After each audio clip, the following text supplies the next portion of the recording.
साथियों नमस्कार। हमारे YouTube चैनल संस्कृत निर्धारा में आप सभी का स्वागत है। आज का हमारा जो टॉपिक है वह ब्राह्मण साहित्य है।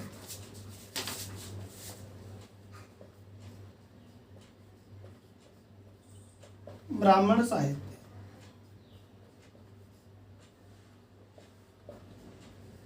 यूजीसी के द्वारा जो निर्धारित किया गया है कि ब्राह्मण साहित्य का प्रतिपाद्य विषय क्या है, अर्थात इन ब्राह्मण ग्रंथों का क्या कार्य है, इसको हमें जानना है। तो जो ब्राह्मण साहित्य का प्रतिपाद्य विषय है वह है कि विविध वैदिक यज्ञ और उन यज्ञों में प्रयुक्त होने वाले वैदिक मंत्र अर्थात वेदों के मंत्र, उन मंत्रों की जो व्याख्या करने वाले ग्रंथ हैं उसको क्या कहते हैं? ब्राह्मण साहित्य कहते हैं। अर्थात वैदिक यज्ञों में प्रयुक्त मंत्रों की जो व्याख्या करने वाले ग्रंथ हैं वो कौन से हैं? ब्राह्मण ग्रंथ हैं। यहाँ पर एक बात ध्यातव्य है कि ब्राह्मण जो शब्द है वह यदि ग्रंथ शब्द के लिए प्रयुक्त होगा तो नपुंसक लिंग में प्रयुक्त होगा, और बाकी जातिवाचक जो सूचक शब्द है ब्राह्मण वह पुल्लिंग में प्रयुक्त होता है, जैसा कि आप सभी जानते हैं। इन ब्राह्मण साहित्य की विधि क्या है? विधि अर्थात ब्राह्मण जो साहित्य है, ब्राह्मण जो ग्रंथ हैं वो किस प्रकार से यज्ञ में प्रयुक्त किए जाते हैं, अर्थात यज्ञों को किस प्रकार से करना चाहिए, कब करना चाहिए, किस स्थान पर करना चाहिए, किस ऋतु में करना चाहिए, कौन सा यज्ञ किस दिन करना चाहिए, इस प्रकार से विविध यज्ञों की व्याख्याओं को जो करने वाले हैं, जो बताने वाले हैं, वो ब्राह्मण साहित्य हैं। विधि को लेकर के सवर स्वामी, एक भाष्यकार हुए सवर स्वामी, उन्होंने एक श्लोक दिया, हेतुर निर्वचनम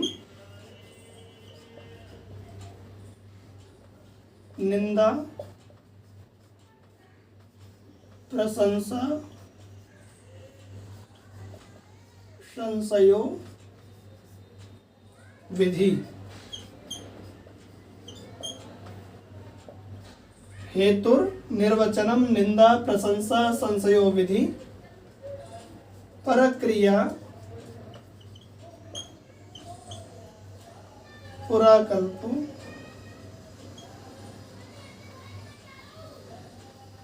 व्यवधारणम कल्पना।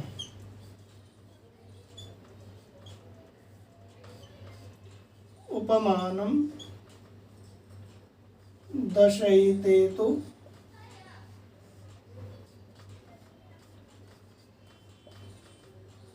ब्राह्मणस्य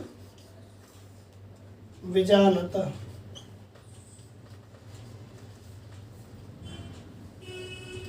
ये वहां पर उन्होंने श्लोक दिया है कि ब्राह्मण साहित्य का जो कार्य है, हेतु, निर्वचन, निंदा, प्रशंसा, संशय, विधि, परक्रिया, पुराकल्प, व्यवधारणम, कल्पना, उपमानम दशयितेतु ब्राह्मणस्य विजानत। अर्थात दशयितेतु का मतलब है कि 10, दशयिते माने 10, तो 10 जो कार्य है वो क्या है? ब्राह्मण ग्रंथों के ये कार्य है। हेतु, कारणों को बताना, शब्दों का निर्वचन, निंदा करना, प्रशंसा, संशय, विधि, परक्रिया, पुराकल्प, व्यवधारण, कल्पना, ये 10 जो हेतु हैं, ये जो 10 प्रकार हैं, ये किसके हैं? ब्राह्मण साहित्य के प्रकार हैं, ब्राह्मण ग्रंथों के प्रकार हैं।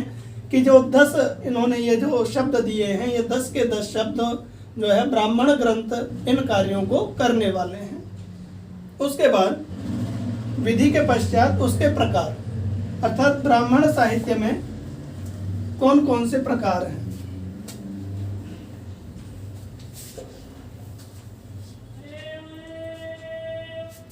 उसके प्रकार का तात्पर्य है कि यहाँ पर जो ब्राह्मण साहित्यों का प्रमुख कार्य है वह यज्ञों का संपादन कराना, यज्ञों का संपादन कराना, यज्ञों की प्रक्रियाओं को पूरा करना, कि यज्ञ को किस प्रकार करना चाहिए, कितने ऋतुज होना चाहिए, किस ऋतु में यज्ञ को करना चाहिए, कौन से ऋतु में किस यज्ञ को करना चाहिए, है ना। इस प्रकार से यज्ञों को विधिवत संपादित कराना सबसे प्रमुख जो प्रयोजन है, सबसे प्रमुख कार्य वह ब्राह्मण ग्रंथों का है। तो पहला जो उन्होंने प्रकार दिया अग्निहोत्र।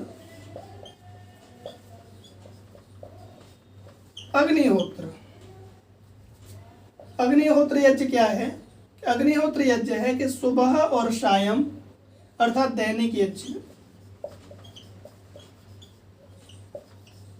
दैनिक यज्ञ करना क्या कहलाता है? अग्निहोत्र कहलाता है कि प्रातः और सायं दोनों समय, संध्या के समय में अग्नि को आहुति प्रदान करना अग्निहोत्र कहलाता है। अग्निष्टोम यज्ञ है।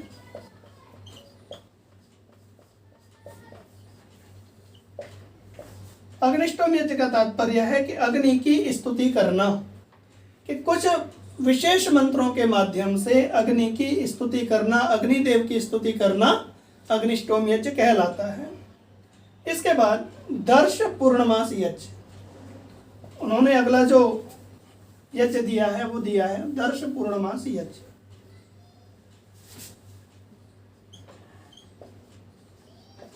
दर्श पूर्णमास यज्ञ। अब इसमें थोड़ा ये जानना है कि दर्श हम अमावस्या को कहते हैं और पूर्णमास को पूर्णिमा को कहते हैं। यह जो दर्श पूर्णमास यज्ञ होता है, यह 6 यज्ञों का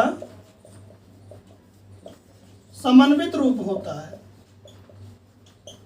समन्वित रूप होता है 6 यज्ञों का, अर्थात अमावस्या में 3 याग होते हैं, पूर्णिमा में भी 3 याग होते हैं। अमावस्या में 3 याग और पूर्णिमा में भी 3 याग होते हैं।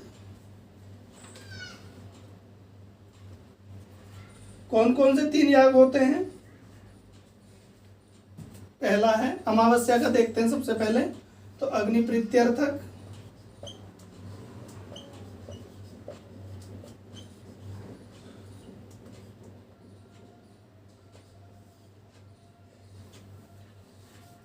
अमावस्या में 3 याग होते हैं। पहला याग है अग्नि प्रीत्यर्थक, दूसरा जो याग होता है वह अग्नि प्रीत्यर्थक पुरोडाश याग,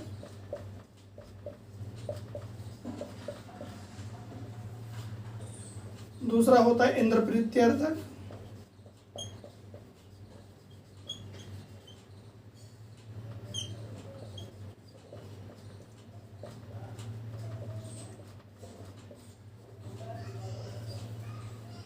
और जो तीसरा याग होता है वह इंद्र प्रीत्यर्थक पयोद्रव्य याग।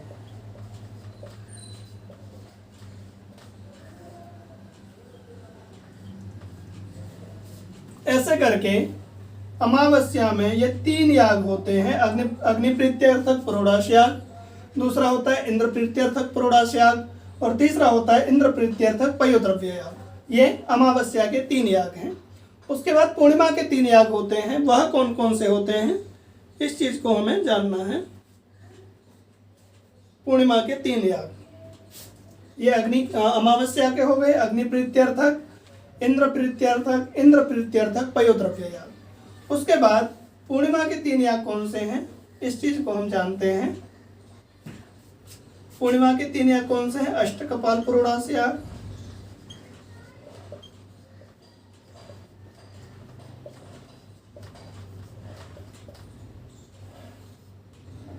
उपांशु याग,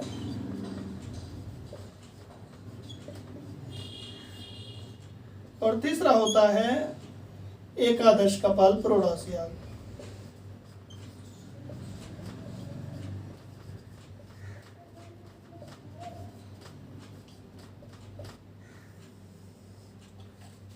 इस प्रकार से पूर्णिमा में 3 याग होते हैं और अमावस्या में भी जो भी पहले मैंने लिखे थे 3 याग होते हैं। कुल मिलाकर के दर्श पूर्णमास में 6 याग टोटल होते हैं। 6 यागों का यह समन्वित रूप होता है।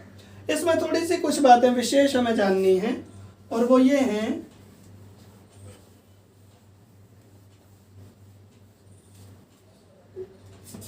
कि कुछ याग होते हैं जैसे हवि याग, हविर याग, सोम याग, पाक यज्ञ,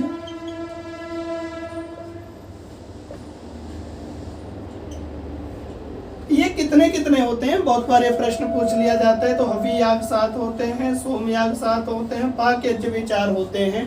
आपसे पूछ लिया जाए, मुझे याद है 2019 में शायद जून के पेपर में उन्होंने पूछा था कि मनु के अनुसार पाक यज्ञ कितने होते हैं। मनु के अनुसार पाक यज्ञ कितने होते हैं, 4 होते हैं। ये विशेष ये याद करने की चीज है, क्योंकि ऐसे प्रश्न पूछ लिए जाते हैं कि मनु के अनुसार पाक यज्ञ जो है 4 होते हैं। तो हमें पता चला हवि याग भी 7 होते हैं, सोम याग 7 होते हैं, पाक यज्ञ भी 7 होते हैं। पाक यज्ञ को स्मार्त याग भी कहा जाता है, बोल देते हैं, पब्लिक में मिलता है, पाक यज्ञ को स्मार्त याग कहते हैं। तो ऐसे करके इसी के साथ में प्रयाज और अनुयाज, तो 5 प्रयाज होते हैं, 3 अनुयाज होते हैं। तो 5 प्रयाज कौन से होते हैं, है ना। 5 प्रयाज कौन से होते हैं, तो एक होता है, यहाँ पे देख लेते हैं। पहला होता है समित, दूसरा होता है तनूनपात,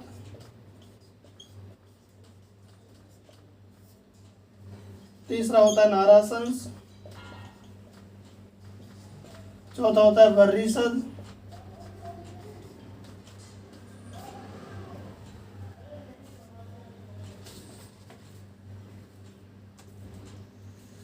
और जो एक होता है 5वां, वह यहाँ लिख लेते हैं। 5वां जो होता है वह स्वाहा। ऐसे करके ये 5 प्रयाज होते हैं। अनुयाज 3 होते हैं। जब अर्थ संग्रह का विशिष्ट अध्ययन करेंगे वहां पर भी, उस प्रकरण में वहां पर आएगा, वहां पर और अच्छे से इसका अध्ययन करेंगे। तो अभी हमें ये पता चला कि हवि याग 7 होते हैं, सोम याग 7 होते हैं, पाक यज्ञ भी 7 होते हैं। मनु के अनुसार जो पाक यज्ञ होते हैं वो 4 होते हैं, प्रयाज 5 होते हैं और अनुयाज 3 होते हैं। इसके बाद जो हमारा अगला इसमें बिंदु है वह है पंच महायज्ञ।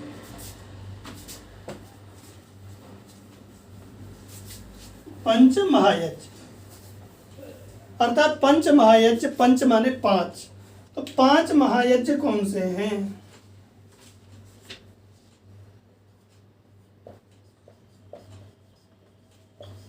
पंच महायज्ञ का मतलब 5 और महायज्ञ मतलब बड़े यज्ञ कौन से हैं? तो पहला है ब्रह्म यज्ञ,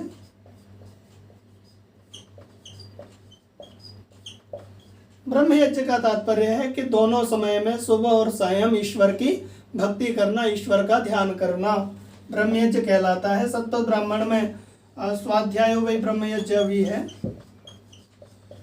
स्वाध्याय करना भी ब्रह्म यज्ञ की ही श्रेणी में आता है।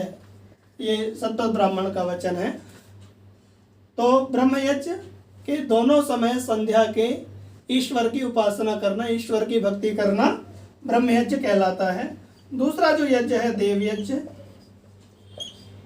देव यज्ञ का तात्पर्य है कि संध्या समय में अर्थात सुबह और सायं दोनों समय में अग्नि को देवताओं के लिए आहुति अर्पित करना देव यज्ञ कहलाता है। तीसरा है पितृयज्ञ।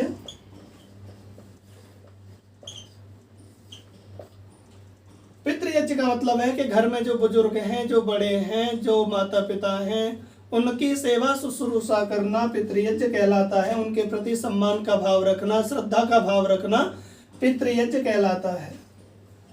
चौथा जो है वह बलि वैश्वदेव यज्ञ।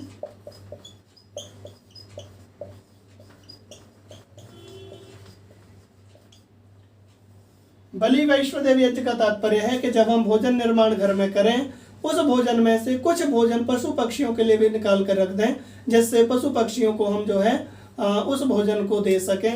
अर्थात पशु पक्षियों के लिए निकाला गया जो अन्न है, उस अन्न के द्वारा पशु पक्षियों के पेट को भरना बलि वैश्वदेव यज्ञ कहलाता है। उसके बाद जो पांचवा यज्ञ है वह अतिथि यज्ञ है।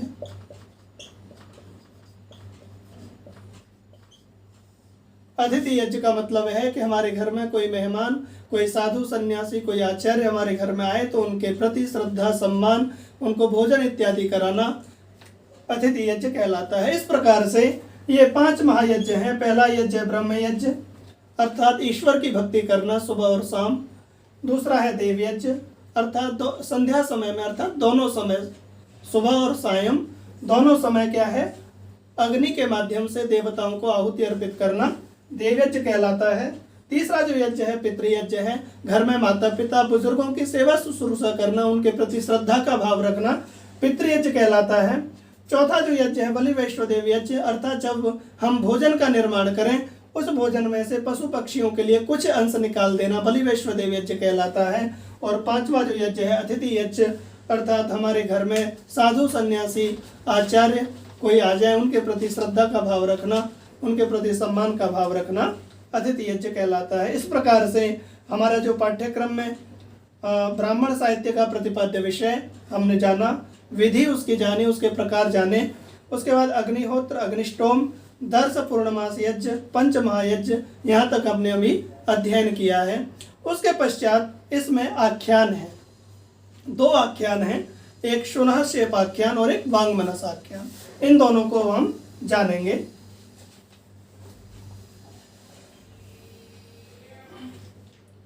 पहला है वांगमनस आख्यान।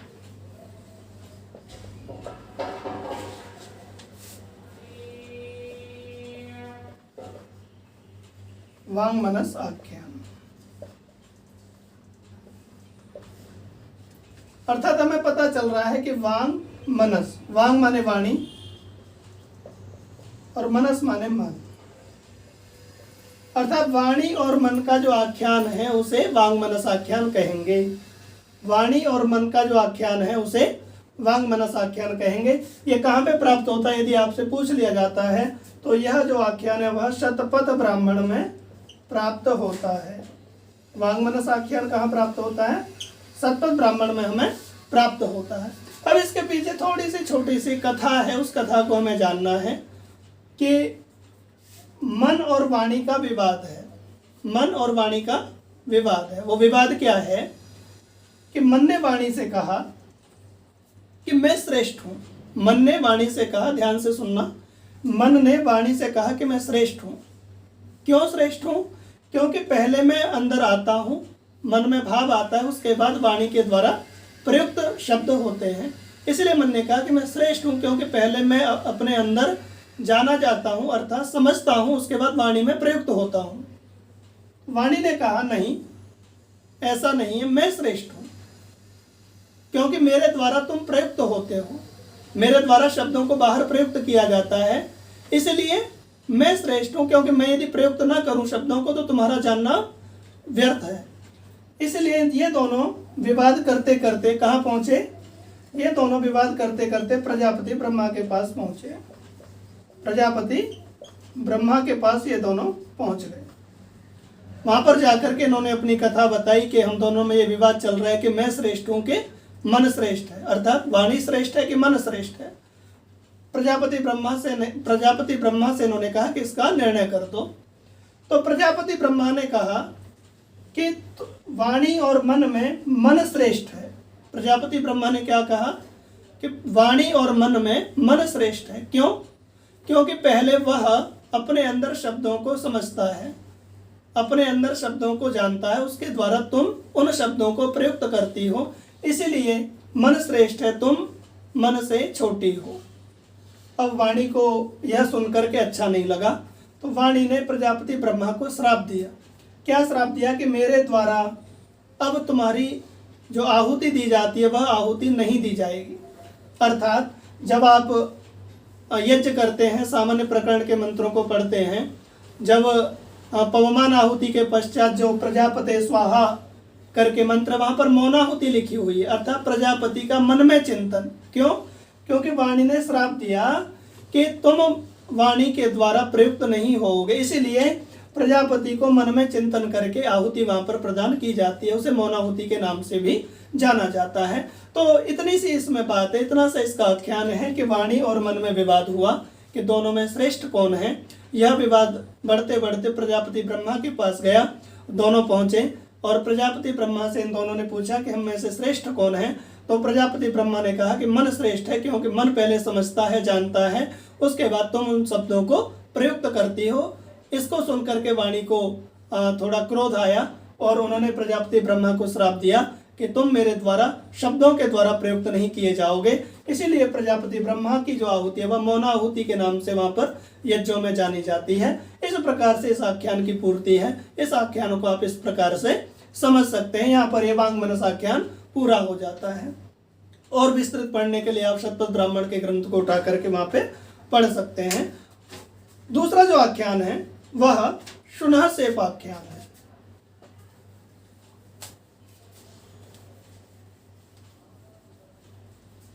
दूसरा जो आख्यान है शुनहसेप आख्यान।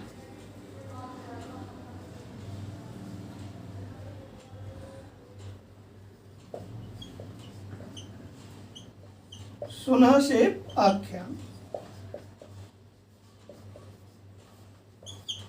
तो सबसे पहला प्रश्न है कि शुनहसेप आख्यान किस ब्राह्मण ग्रंथ में मिलता है। तो आपको पता होना चाहिए शुनहसेप आख्यान ऐतरेय ब्राह्मण में हमें प्राप्त होता है। ऐतरेय ब्राह्मण किस अध्याय में प्राप्त होता है? 33वें अध्याय में यह शुनहसेप आख्यान हमें प्राप्त होता है। तो जैसे आपने वांगमनस की कहानी पढ़ी, वांगमनस की कथा को सुना, वैसे ही शुनहसेप आख्यान अर्थात शुनहसेप का जो आख्यान है, शुनहसेप की कथा का थोड़ा सा उसमें वर्णन किया गया है, उसको हम जानेंगे। उसकी कथा क्या है इस चीज को हमको जानना है। शुनहसेप आख्यान।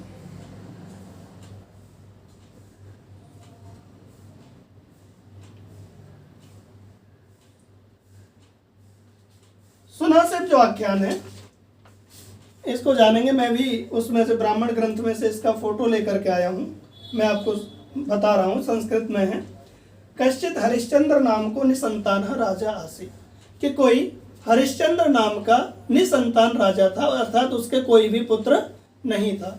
तो राजा का नाम क्या है सबसे पहले हमने ये जानना है। तो हरिश्चंद्र नाम का राजा था। उसके बाद उसने संतान प्राप्ति के लिए वरुण की प्रार्थना की, अर्थात हरिश्चंद्र ने, राजा हरिश्चंद्र ने किसकी प्रार्थना की? वरुण की प्रार्थना की। कहानी सरल है, इसको समझना है कि वरुण देव की प्रार्थना की। किस लिए प्रार्थना की? पुत्र प्राप्ति के लिए, कि मुझे कोई संतान की प्राप्ति हो जाए। इसके लिए राजा हरिश्चंद्र ने वरुण देव की प्रार्थना की, वरुण देवता की उपासना की। उसके बाद वरुण की प्रार्थना के बाद राजा हरिश्चंद्र को पुत्र की प्राप्ति हुई। पुत्र प्राप्ति के पश्चात वरुण देवता ने कहा कि जब तुम्हारे पुत्र होगा तो उसकी बलि मुझे दे देना। अर्थात वरुण देव ने कहा राजा हरिश्चंद्र को कि ठीक है, तुम्हें पुत्र की प्राप्ति तो होगी, लेकिन पुत्र प्राप्ति के पश्चात उस पुत्र की बलि को मुझे ही दे देना, मेरे प्रति ही अर्पण कर देना। यह वरुण देव ने कहा। उस पुत्र का जो नाम है वह रोहित रखा गया। रोहित पुत्र का क्या नाम रखा गया? पुत्र कौन हुआ? रोहित। और जब रोहित 12 साल का हुआ, कितने साल का?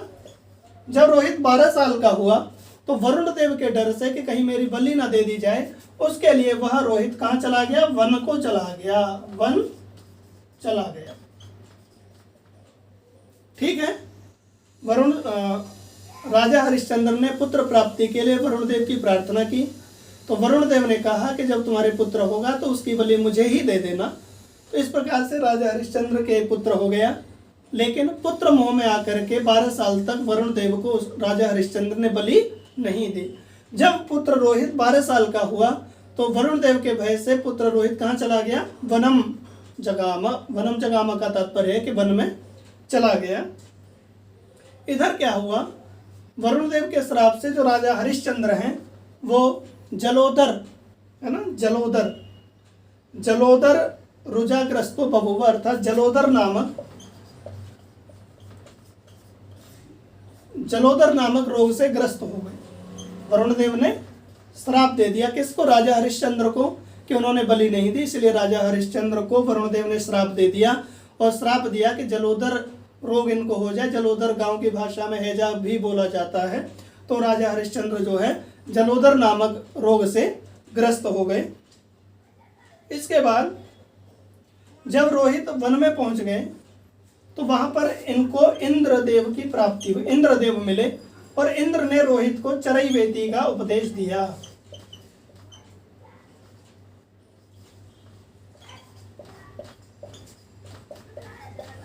अर्थात इंद्रदेव ने रोहित को चरैवेति का उपदेश दिया। आपसे प्रश्न पूछ लिया जाएगा कि चरैवेति का उपदेश रोहित को किसने दिया, तो आपको पता होना चाहिए इंद्रदेव ने रोहित को चरैवेति का उपदेश दिया। या फिर पूछ लिया जाएगा कि इंद्र ने रोहित को कौन सा उपदेश दिया, तो पता होना चाहिए चरैवेति, चरैवेति की भावना का उपदेश इंद्र ने रोहित को दिया। इसके बाद जब रोहित वन में घूम रहे थे तो वहां पर इन्हें एक अजीगर्त नामक व्यक्ति मिले।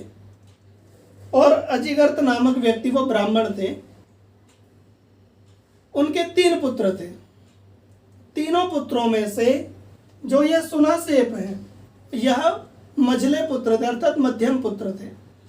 तो क्या पता चला कि रोहित जब वन में थे वहां पर अजीगर्त नामक ब्राह्मण मिले और अजीगर्त नामक ब्राह्मण के 3 पुत्र थे और तीनों पुत्रों में से जो सुनासेप थे वह मझले पुत्र थे, सुनासेप। अजीगर्त जो थे, अजीगर्त अपने पुत्र को 100 गायों के बदले अपने पुत्र को क्या कर रहे थे, बेच रहे थे। अर्थात रोहित को कहा कि 100 गायों के बदले तुम मेरे पुत्र को ले लो और वरुण देव को बलि चढ़ा देना। ऐसे करके अजीगर्त नामक जो ब्राह्मण है उन्होंने रोहित से कहा। इसके बाद रोहित जो है तैयार हो गया। रोहित ने जो मध्यम पुत्र है जो सुनासेप है उनको अजीगर्त से खरीद लिया। 100 गायों के बदले अजीगर्त से सुनासेप को रोहित ने खरीद लिया। अब आगे जो हमें जानना है, अब ये जानना है कि सुनासेप को खरीद तो लिया, किसके लिए खरीदा, बलि देने के लिए। जब सुनासेप को वहां पर राजा हरिश्चंद्र के पास वहां पर और ब्राह्मण लोग थे जो यज्ञ को संपादित करा रहे थे, वहां पर लाया गया तो वहां पर बलि देने के लिए इनको बांधा जाना था। तो ये ब्राह्मण होने के कारण जो अन्य ब्राह्मण थे उन्होंने इनको बांधने के लिए मना कर दिया कि हम इनको नहीं बांधेंगे। फिर दोबारा से अजीगर्त तैयार हो गए कि ठीक है 100 गायों के बदले मैं इसको बांध भी देता हूं। तो 100 गायों के बदले सुनासेप को अजीगर्त ने क्या है, अपने पुत्र को बांध दिया। उसके पश्चात जब बलि देने का क्रम आया तो बलि देने के क्रम में फिर ये विवाद हो गया कि सुनासेप की हत्या कौन करेगा। तो ब्राह्मणों ने फिर दोबारा से मना कर दिया कि नहीं, सुनासेप ब्राह्मण है अतः हम इसकी हत्या बलि नहीं दे सकते। अजीगर्त तो पुनः तैयार हो गए कि ठीक है मैं अपने पुत्र की बलि देने के लिए भी तैयार हूँ, हत्या करने के लिए भी तैयार हूँ, 100 गाय मुझे दे दी जाए।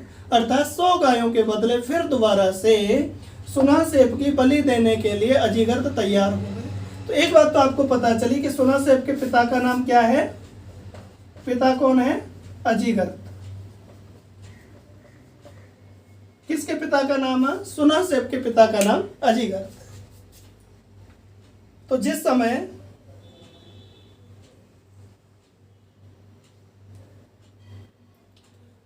समय अजीगर्त अपने पुत्र की बलि देने के लिए तैयार हुए, हत्या करने के लिए तैयार हुए, उसी समय विश्वामित्र ने सुनासेप को गाथा त्रय का उपदेश दिया। तो आपको यह पता चला कि सुनासेप को गाथा त्रय का उपदेश किसने दिया, विश्वामित्र ने। विश्वामित्र ने क्या किया, गाथा त्रय का उपदेश, अर्थात कुछ मंत्रों का पाठ किया। उन मंत्रों के पाठ से विश्वामित्र ने सुनासेप को लेकर के कुछ मंत्रों का पाठ किया और उन मंत्रों के पाठ से क्या हुआ, वरुण देव जो हैं बिना बलि के ही प्रसन्न हो गए, बिना बलि के ही वरुण देव प्रसन्न हो गए और सुनासेप भी जो है बलि कर्म से बच गए। इसके बाद विश्वामित्र ने सुनासेप को अपने पुत्र के रूप में स्वीकार कर लिया। अर्थात एक जो सामान्य भाषा है, जो सामाजिक भाषा में गोद लेना कहते हैं, उस प्रकार से विश्वामित्र ने सुनासेप को पुत्र के रूप में स्वीकार कर लिया और पुत्र के रूप में स्वीकार करने के बाद जो अन्य पुत्र थे विश्वामित्र के, वो रुष्ट हो गए। तो रुष्ट होने के कारण विश्वामित्र ने अपने ही पुत्रों को श्राप दे दिया, अपने ही पुत्रों को श्राप दे दिया। वो श्राप क्या दिया? अंधे हो जाना, पुलिंद हो जाना, म्लेच्छा, है ना, म्लेच्छ होने का श्राप दे दिया, अंधे होने का श्राप दे दिया। ऐसे करके विश्वामित्र ने अपने ही पुत्रों को श्राप दे दिया। और ऐसे करके सुना से विश्वामित्र के पुत्र के रूप में स्वीकार हो गए और बलि देने से भी जो है बच गए। वरुण देव भी जो है बिना बलि के प्रसन्न हो गए। ऐसे करके ये जो पूरा आख्यान है, यह आख्यान सुनासेप पर आधारित है। अर्थात इसका जो आरंभ होता है राजा हरिश्चंद्र से होता है। एक बार फिर दोबारा से आप इसको समझ लें, जिससे आपको कहानी के माध्यम से पता चल जाए कि राजा हरिश्चंद्र के पास कोई संतान नहीं थी। राजा हरिश्चंद्र ने संतान प्राप्ति के लिए वरुण देवता से प्रार्थना की। वरुण देव ने कहा कि ठीक है, आपके पुत्र प्राप्ति होगी, पर उस पुत्र को मुझे ही बलि के रूप में स्वीकार करा देना। उस समय राजा हरिश्चंद्र ने कहा कि ठीक है, लेकिन जब राजा हरिश्चंद्र को पुत्र प्राप्ति हुई, पुत्र प्राप्ति के पश्चात राजा हरिश्चंद्र पुत्र मोह में आकर के वरुण देव को बलि नहीं दे पाए। और जब रोहित जो पुत्र है वह जब 12 साल का हुआ तो वरुण देव के भय से जो है वन में चला गया। वहां पर वन में इंद्रदेव से भेंट हुई और इंद्रदेव ने रोहित को चरैवेती का उपदेश दिया। उसी वन में अजिगर्त नामक ब्राह्मण से रोहित की भेंट हुई और रोहित से कहा कि ठीक है, वरुण देव के लिए मैं अपने पुत्र को देता हूं। और अजिगर्त के 3 पुत्र थे, उसमें से जो बीच वाला पुत्र है वह सुनासेप है। और सुनासेप ने भी मन में विचार बनाया कि ठीक है, जो माँ का लाडला है वो बड़ा पुत्र है और जो छोटा जो है वो पिता का लाडला है, मैं बीच का हूँ, तो मझला होने के कारण मेरे से किसी को कोई दुख भी नहीं होगा। सुनासेप भी जो है वरुण देव की बलि के लिए तैयार हो गए और अजिगर्त ने 100 गायों के बदले सुनासेप को, रोहित को बेच दिया। ऐसे करके जो है रोहित जो है सुनासेप को बलि कर्म के लिए वरुण देव के पास लेकर के आ गए। वहां पर जो ब्राह्मण ऋत्विज थे यज्ञ कराने वाले, तो वहां पर जब बलि देने का क्रम आया, पहले तो उसको बांधा जाता है, तो बांधने का जब क्रम आया तो वहां पर सब ब्राह्मणों ने मना कर दिया कि यह ब्राह्मण पुत्र है, इसको हम नहीं बांध सकते। तो अजिगर्त जो पिता है सुनासेप के, स्वयं ही तैयार हो गए कि 100 गायों के बदले मैं अपने ही पुत्र को यूप से बांध भी दूंगा। तो ऐसे करके अजिगर्त जो है अपने पुत्र को बांध देते हैं। फिर जब बलि का क्रम आया कि हत्या करने का क्रम आया, तब भी ब्राह्मणों ने मना किया। फिर अजिगर्त ने कहा कि ठीक है, मैं 100 गायों के बदले अपने पुत्र की हत्या भी कर दूंगा। तो जैसे ही अजिगर्त हत्या करने के लिए तैयार हुए अपने पुत्र की, तभी विश्वामित्र ने गाथात्रय का उपदेश सुनासेप को दिया, जिस उपदेश मात्र से वरुण देव बिना बलि के ही प्रसन्न हो गए और सुनासेप भी छूट गए। और विश्वामित्र ने सुनासेप को अपने पुत्र के रूप में स्वीकार कर लिया, जिससे विश्वामित्र के जो अन्य पुत्र थे वो अन्य पुत्र जो है क्रुद्ध हो गए, जिसके कारण विश्वामित्र ने अपने ही पुत्रों को म्लेच्छ, पुलिंद, आंध्र होने का श्राप दे दिया और सुनासेप को अपने पुत्र के रूप में स्वीकार कर लिया। ऐसे करके यह ऐतरेय ब्राह्मण का यह सुनासेप आख्यान है। इसको आप एक कथा के माध्यम से मैं समझता हूँ समझ गए होंगे। इसमें जैसे जो कुछ प्रश्न हैं कि रोहित किसका पुत्र था, रोहित के पिता का क्या नाम था, चरैवेती का उपदेश किसने दिया, गाथात्रय का उपदेश किसने दिया, सुनासेप के पिता का क्या नाम था, ऐसे ऐसे करके इसमें से प्रश्न बन जाते हैं। आप इस कहानी को ध्यान से श्रवण करें और विस्तृत यदि आप पढ़ना चाहते हैं तो ऐतरेय ब्राह्मण का 33वां अध्याय जा करके खोलें, वहां पर इसको विस्तृत रूप से आप पढ़ें। इस प्रकार से जो ब्राह्मण साहित्य है, ब्राह्मण साहित्य का प्रतिपाद्य विषय, विधि एवं उसके प्रकार, अग्निहोत्र, अग्निष्टोम, दर्श, पूर्णमास, पंचमहायज्ञ और आख्यान, सुनासेप और वांग्मनस, इस प्रकार से हमने जो ब्राह्मण साहित्य यूजीसी के द्वारा निर्धारित किया गया है इसको पूरा कर लिया है। आप इसको ध्यान पूर्वक श्रवण करें, ध्यान से देखें और जो भी आपके लिए उपयोगी है उसको अवश्य अपने नोटबुक पर नोट करें, जिससे परीक्षा के लिए आप परीक्षा में आप सफलता को प्राप्त करें, अभीष्ट को प्राप्त करें। धन्यवाद। जयतु संस्कृतम। नमस्कार।